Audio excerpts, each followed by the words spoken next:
تو اس کا مطلب یہ ہے کہ باقی بھی اکنامک ایکٹیویٹی جو ہے اس کو بھی ہمیں ساتھ لے کے چلنا ہے، کیونکہ میں یہ سمجھ رہا ہوں کہ کہیں ایسا نہ ہو کہ مارکیٹ کے اندر لوگوں کے پاس پیسے تو ہوں لیکن مارکیٹ میں چیزیں خریدنے کے لیے ہو ہی نہ کوئی بھی۔ بڑا سمپل سا کانسیپٹ ہے اکنامکس کا کہ جب سپلائی کم ہو ڈیمانڈ آپ کی زیادہ ہوتی ہے تو اس سے بھی آپ کا انفلیشن جو ہے اس کے اوپر افیکٹ پڑتا ہے، کیونکہ چیزوں کی پرائسز جو ہیں بڑھ جاتی ہیں آپ کی۔ ہم دوبارہ پھر جاپان کی طرف آتے ہیں کہ انہوں نے پھر کیا کیا کہ 2016 کے اندر ایک جو بن برنین کے امریکن اکانومسٹ ہیں جو آئی تھنک سابقہ یو ایس گورنمنٹ کے اندر وہ ایڈوائزر بھی رہ چکے ہیں، تو انہوں نے اس سسٹم کو جو ہے وہ باقاعدہ مانیٹر کیا، باقاعدہ دیکھا، اور یہ جو میرے پاس ڈاکومنٹس وہاں لکھا ہوا ہے کہ بن برنین کے travel to Tokyo in July 2016 and suggested a way to stimulate the Japanese economy. Bin Bernanke said the Ministry of Finance, Japan's equivalent to the US Treasury Department, okay, should issue non-marketable perpetual bonds with a zero coupon that the Bank of Japan would buy with the printed money. The Japanese government could then use the funds from these bond sales to stimulate economy. تو میں یہ سمجھتا ہوں کہ monetary authority of Pakistan کو Japan کی جو modern monetary theory ہے اس سے ہیلپ لینی چاہیے، یہ اسٹڈی کرنی چاہیے کیسے جاپانیز اکانومی جو ہے جاپانیز اکانومی جو دوسری جنگ عظیم کے بعد انہوں نے اس اس مانیٹری تھیوری کو اکنامک ٹول کے طور پہ استعمال کر کے G7 جیسے کنٹریز کی لسٹ میں شامل ہوا، اور آپ کو پتہ ہے دوسری جنگ عظیم کے بعد جاپان کی کیا سچویشن تھی۔ تو اس سینس میں دیکھیں انہوں نے جو سب سے اچھا کام کیا وہ یہ ہے کہ چونکہ ٹوٹل جو قرضہ ہے گورنمنٹ کا جاپان کا وہ انہوں نے بینک آف جاپان سے ہی لیا ہے۔ اس کی وجہ جیسے آپ کو میں پہلے بتا چکا ہوں کہ جب آپ کی لوکل کرنسی آپ کا قرضہ جو ہے وہ بیس کرے گا لوکل کرنسی کے اوپر، جتنا زیادہ بیس کرے گا اتنا ہی زیادہ اچھا ہے۔ اس کی وجہ یہ ہے کہ جب آپ ایکسٹرنل لون لیتے ہیں یا غیر ملکی قرضہ لیتے ہیں تو غیر ملکی قرضہ جو ہے کچھ کنڈیشنز بھی اپنے ساتھ لے کے آتا ہے، اور آپ دیکھیں مطلب کہ پاکستان کے اندر جو گورنمنٹ آف پاکستان ہے آئی ایم ایف سے کتنے 20 تقریباً 22 یا 23 پروگرام جو ہیں وہ اڈاپٹ کیے ہیں انہوں نے ٹو اسٹیمولیٹ دا اکانومی۔ اور آپ دیکھیں کہ برٹن سسٹم کے بعد 1945 میں جب اس کا وجود آیا تھا آئی ایم ایف کا، اس وقت سے لے کے اب تک آپ دیکھیں کہ آئی ایم ایف کا رول کیا رہا ہے۔ آئی ایم ایف کا رول یہی رہا ہے کہ وہ جن ملکوں کو اس نے قرضے دیے ہیں، جن ملکوں نے آئی ایم ایف سے پیکجز لیے ہیں اپنی اکانومی کو بوسٹ کرنے کے لیے، اسٹیمولیٹ کرنے کے لیے، تو آئی ایم ایف کی حتی الوسع کوشش رہی ہے کہ یہ ملک جو ہیں یہ کبھی بھی قرضے سے باہر نہ نکلیں۔ اور ایک اور جو بڑی اہم چیز ہوئی ہے کہ جن ملکوں میں آئی ایم ایف نے پاؤں رکھا ہے وہ ان ملکوں میں انفلیشن جو ہے وہ ڈے بائی ڈے آپ کا بڑھتا جا رہا ہے، کیونکہ اگر تھوڑا سا دیکھا جائے تو آئی ایم ایف کا بیسکلی جو پرپز ہوتا ہے یہ سارے قرضے دینے کے پیچھے تاکہ وہ یہ ہے کہ جن ممالک کو قرضے دیے جائیں وہاں اکنامک انسرٹینٹی جو ہے اس کو پروان چڑھایا جائے، اور جو لوگوں میں بے چینی جو ہے اس کو ہوا دی جائے تاکہ ملک جو پولیٹیکلی اسٹیبل نہ ہو سکے۔ اور آپ دیکھ سکتے ہیں کس طرح سے آئی ایم ایف جو ہے ہماری معاشی پالیسی کو افیکٹ کر رہا ہے، کس طرح سے آئی ایم ایف جو ہے ہماری پولیٹیکل سچویشن جو ہے اس کے اندر وہ انٹرونشن کر رہا ہے۔ تو دیکھیں جاپان نے جو قرضہ لیا سارا وہ سینٹرل بینک آف جاپان سے لیا، اور سارے کا سارا قرضہ جو وہ ین میں ہے، کوئی قرضہ انہوں نے وہ ڈالر میں نہیں لیا، یا یو ایس اے سے نہیں لیا، یا آئی ایم ایف سے نہیں لیا، یا دوسرے کنٹریز جو ہیں ان سے نہیں لیا۔ اس کی وجہ یہ ہے کہ آپ کو جیسے میں پہلے بھی بتا چکا ہوں کہ جو جتنا زیادہ قرضہ آپ کا لوکل کرنسی میں ہوگا آپ اتنے زیادہ محفوظ ہوں گے، کیونکہ دیکھیں اب اگر ین جو ہے اگر اس کی قیمت جتنی مرضی گرے ڈالر کے مقابلے میں تو گورنمنٹ آف جاپان نے قرضہ تو ین میں ہی واپس کرنا ہے، اور اگر انہوں نے فرض کو قرضہ لیا ہوتا یو ایس ڈالرز میں تو ین کی قیمت بھی گر رہی ہے، پھر یہ جاپان کو قرضہ واپس کرنا پڑنا تھا ڈالر کی فارم میں، ڈالر بائی کرنے پڑنے تھے جس سے ڈالر کی ڈیمانڈ میں اضافہ ہونا تھا، اور زیادہ جو ہے وہ ین کی جو قیمت ہے وہ نیچے گرنی تھی، جس سے مطلب کہ اکانومی کے اوپر نیگیٹو کانسیکوینس آنے تھے یا نیگیٹو اس کے اثرات ہونے تھے۔ اور یہی سچویشن جو پاکستان فیس کر رہا ہے۔ پاکستان اب جو ہمارے ہاں دیکھیں آپ نے جو لوکل قرضہ لیا وہ تو چلو آپ کا لوکل کرنسی میں ٹھیک ہے، وہ آپ نے روپے کی ہی فارم میں واپس کرنا ہے، وہ جب بھی واپس کریں، لیکن جو قرضہ آپ نے غیر ملکی لیا ہے یو ایس ڈالر کی فارم میں ڈفرینٹ کنٹری سے، پیرس کلب سے، ایشین ڈیولپمنٹ بینک سے، یا آپ نے ورلڈ بینک سے یا آئی ایم ایف سے، وہ قرضہ آپ کو ڈالر کی فارم میں واپس کرنا ہے۔ اب دیکھیں اس سے ہو کیا رہا ہے کہ جب آپ کو وہ ڈالر بائی کرنا پڑے گا پھر ڈالر کی ڈیمانڈ میں اضافہ ہوگا، اور یہ آج جو روپیہ ہے جو ڈالر ہے وہ 160 روپے پہ ہے، یہ 158 روپے پہ ہے، یہ بڑھ کے اور زیادہ اوپر چلا جائے گا۔ تو اس لیے آپ جاپان کا ماڈل جو ہے اس کو اسٹڈی کر لیں، اس کے بعد اس کے اندر سے جو چیزیں آپ کو لگیں گے وہ پاکستان کے حق اندر نہیں ہیں تو ہم آپ ان کو امینڈمنٹ کر کے آپ اس کانسیپٹ کو پاکستان کے اندر لاگو کر سکتے ہیں. تو اس سے میرا خیال ہے کہ پاکستانی اکانومی جو ہے اس کو اس اکنامک ایکٹیویٹی جو اسٹیمولیٹ ہو سکتی ہے. دوسری بات جو ناظرین ہے وہ یہ کہ ابھی چونکہ بجٹ آنے والا ہے, ابھی مئی کا مہینہ ہے, آج 16 تاریخ ہے, تو گورنمنٹ کوشش کر رہی ہے کہ 1 جون یا جون کے پہلے ہوتے ہیں بجٹ جو ہے اس کا وہ بجٹ پیش کر دیا جائے. تو اس میں 2 چیزیں جس کے اوپر میں ڈسکس کروں گا. پہلی بات تو یہ پیچھے دن میں اخبار میں پڑھ رہا تھا کہ گورنمنٹ آف پاکستان نے بجٹ کے اندر سرکاری ملازمین جو ہے ان کی تنخواہوں میں 20% اضافے کی تجویز دی ہے. ابھی تجویز دی ہے, وہ اضافہ ہوا نہیں ہے, تو اسی طرح ذرا خوش ہونے کی ضرورت بھی نہیں ہے کوئی بھی. اور ساتھ ہی IMF جو ہے اس نے 575 ارب کے اضافی ٹیکس لگانے کی بھی تجویز دے رہی ہے. تو دیکھیں جو صورتحال پاکستان کے اندر چل رہی ہے, ابھی آپ کا انفلیشن جو ہے وہ ڈبل ڈیجٹ ہے, ٹھیک ہے جی. تو لیکن گورنمنٹ بھی یہ کہہ رہی ہے کہ انفلیشن جو ہم اس کو 9% پہ لے کے آئے ہیں, بلکہ اسٹیٹ بینک آف پاکستان یہ بھی کہہ رہا ہے کہ وہ انفلیشن اور بھی کم ہو سکتا ہے. انفلیشن ضرور کم ہوا ہوگا اسٹیٹسٹکس کے اندر, لیکن گراؤنڈ ریالٹی جو ہے وہ پہلے سے بہت زیادہ مختلف ہے. میرا خیال ہے کہ رمضان شریف کا بڑی برکتوں والا مہینہ ہے, جس میں ہر مسلمان کو اللہ تعالیٰ سے مغفرت کی دعا مانگنی چاہیے, اللہ کی عبادت کرنی چاہیے, اور اللہ سے رحمت کی امید جو ہے وہ کرنی چاہیے. اللہ تعالیٰ سے رحمت کی دعائیں کرنی چاہیے کہ یا مالک ہمارے اوپر اپنی رحمت فرما, ہمارے اوپر اپنا کرم فرما,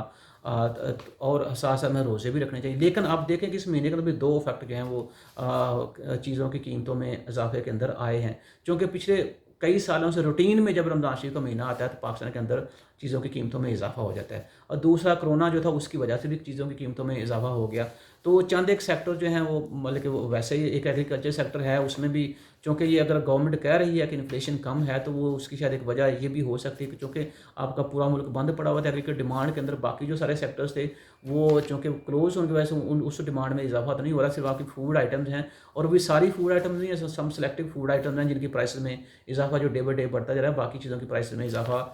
نہیں ہوا, شاید وہ اس کا یوزیج اتنا زیادہ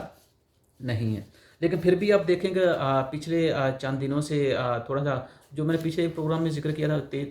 تیل کی پرائسز کا, دیکھیں تیل کی پرائسز کم ہوئی, مجھے بتائیں کوئی ایک ایویڈنس دے دیں کہ جس سے ہمیں ثابت ہو سکے کہ جو انفلیشن ہے وہ بھی آپ کے چیزوں کی پرائسز جو ہیں وہ بھی آپ کی کم ہوئی ہیں. ایسا نہیں ہے, کیونکہ پاکستان کی ہسٹری رہی ہے کہ جب بھی آپ کی تیل کی پرائسز میں اضافہ ہوتا ہے تو چیزوں کی قیمتوں میں اضافہ ہوتا ہے, لیکن تیل کی پرائس جو ہی ڈاؤن ہوتی ہے تو چیزوں کی قیمتیں ڈاؤن نہیں ہوتی. اس کی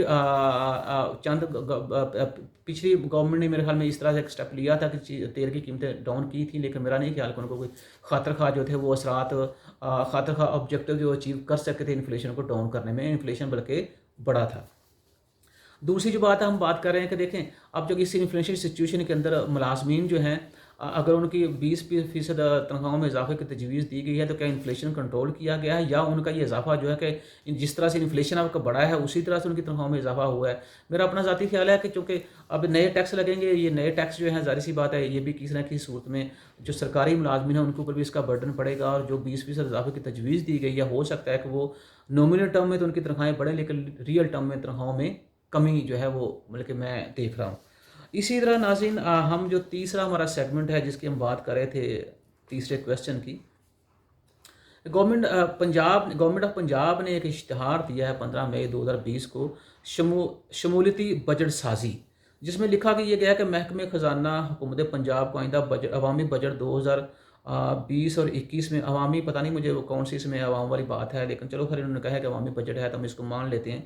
عوامی بجٹ 2020 اور 21 کے لیے آپ کی تجاویز و سفارشات درکار ہیں. آپ کی رائے ہمارے لیے بہت اہم ہے. دیکھیں وہ رائے کس قدر اہم ہے کہ عوام جو ہے وہ چاہ رہی ہے کہ ہماری زندگی کو آسان کیا جائے تاکہ ہم اپنی زندگی کو سروائیو کر سکیں, اور کتنی آسانی ہے لوگوں کی زندگی میں وہ آپ خود دیکھ سکتے ہیں کہ چیزوں کی پرائسز میں اضافہ ہو رہا ہے. کسی قسم کا جو ہے وہ مطلب کہہ لیں کہ جیسے تیل کی پرائسز میں کمی آئی ہے, اس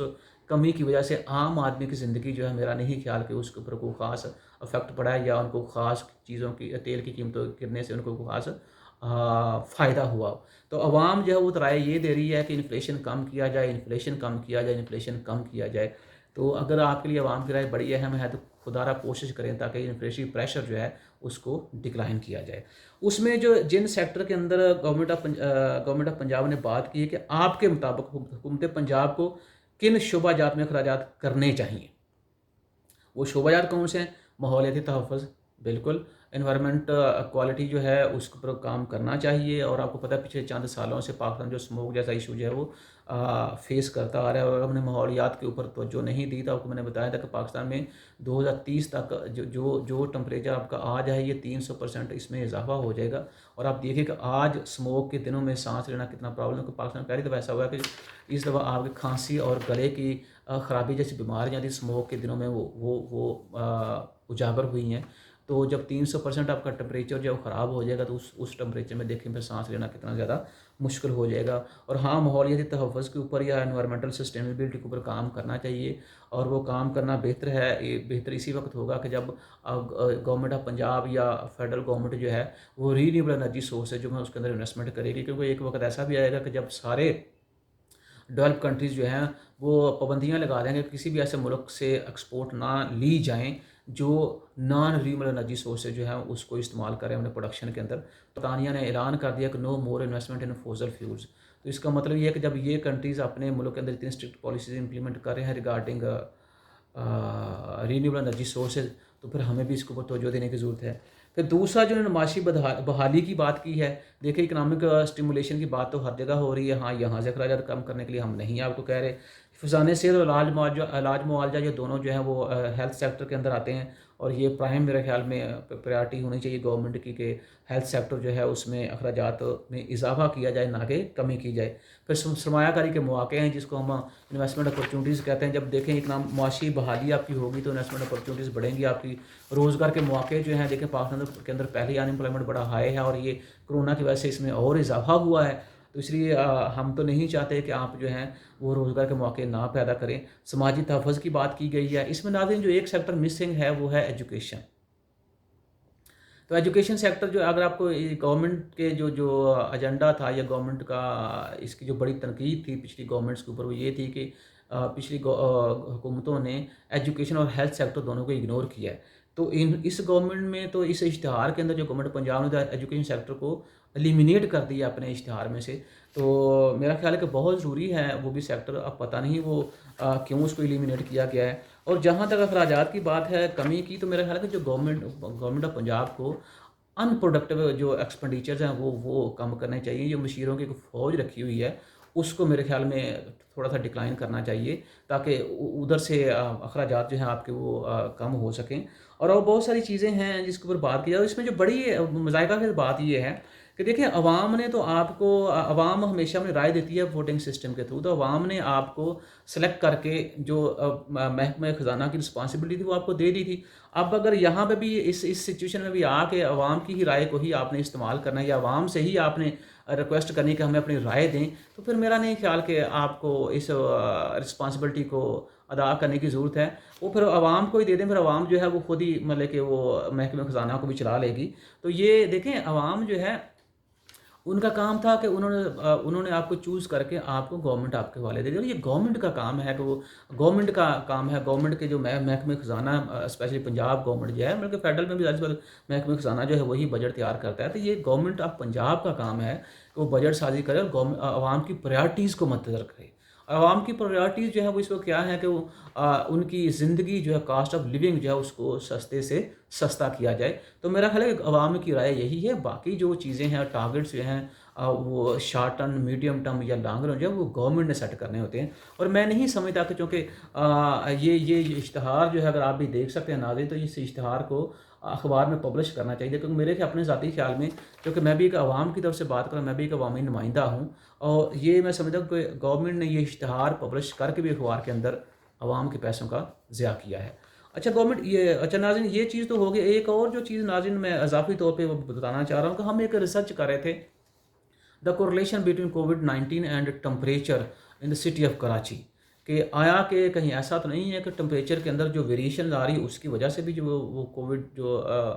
کرونا جیسی وبا جو ہے وہ پھیل رہی ہے. تو اس میں ہمیں ایک بہت بڑا فیکٹ جو نظر آیا کہ یہ جو ماسک کا استعمال ہے یا گلوز کا استعمال ہے یہ اتنا زیادہ ضروری کیوں ہے. ناظرین اس میں دیکھیں ہم نے جو چیز دیکھی ہے کہ چونکہ 2-3 ذرائع جو بتائے جاتے ہیں کہ جو چھونے سے یا بات کرنے سے یا سانس لے, چونکہ اب ظاہر سی بات جب 2 انفیکٹڈ جو لوگ ہیں وہ جب باقی لوگوں سے باتیں کریں گے یا ان کو چھوئیں گے تو اس سے کرونا جو ہے وہ پھیل سکتا ہے. تو اس کا علاج کریں ٹھیک ہے منہ پہ ماسک رکھا جائے اور گلوز پہنا جائے. اس میں جو ریسرچ کے اندر بات یہ آئی ہے، کراچی جو دنیا کا 7واں بڑا شہر ہے، پاکستان کا سب سے بڑا شہر ہے، اور یہاں بلکہ پورے پاکستان میں، نہ کہ کراچی، پورے پاکستان میں آپ کی ٹرانزیکشن جو ہے وہ کیش کے تھرو ہو رہی ہیں۔ اب یہ کوئی فرض کو مریض جو ہے کرونا کا، اگر وہ ہاتھ میں گلوز نہیں پہنے ہوئے، لیکن وہ نہیں پہنے ہوئے اور وہ کسی دکان سے کوئی چیز خرید رہا ہے اور وہ نوٹ دے رہا ہے اس بندے کو، تو اس ریسرچ کے اندر یہ بات سامنے آئی ہے کہ وہ کرونا جو ہے خالی چھونے سے نہیں یا بات کرنے سے نہیں، اس طرح کے جو کرنسی نوٹس ہیں یا جب آپ ٹرانزیکٹ کرتے ہیں، دیتے ہیں کسی کو، تو اس سے بھی کرونا جو اگلے بندے کے اندر ٹرانسمٹ ہو سکتا ہے۔ تو اس لیے خدارہ گلوز کا استعمال کریں، خدارہ ماسک کا استعمال کریں۔ دیکھیں آپ گلوز اور ماسک کا استعمال کر رہے ہیں تو کسی کو پر احسان نہیں کریں، آپ اپنی کیئر کر رہے ہیں۔ اور میری بات یاد رکھیں، جب تک آپ محفوظ نہیں ہیں، نہ آپ اپنی کچھ فیملی کے لیے کچھ کر سکتے ہیں، نہ اپنے ملک کے لیے کچھ کر سکتے ہیں۔ اس لیے اپنے آپ کو محفوظ رکھیں اس وبا سے، اور قوم کا فائدہ دیکھیں اس میں، اپنا فائدہ دیکھیں اس میں، اور اپنے پیاروں کو فائدہ دیکھیں اس میں، کیونکہ جان ہے تو جہان ہے۔ پاکستان زندہ باد۔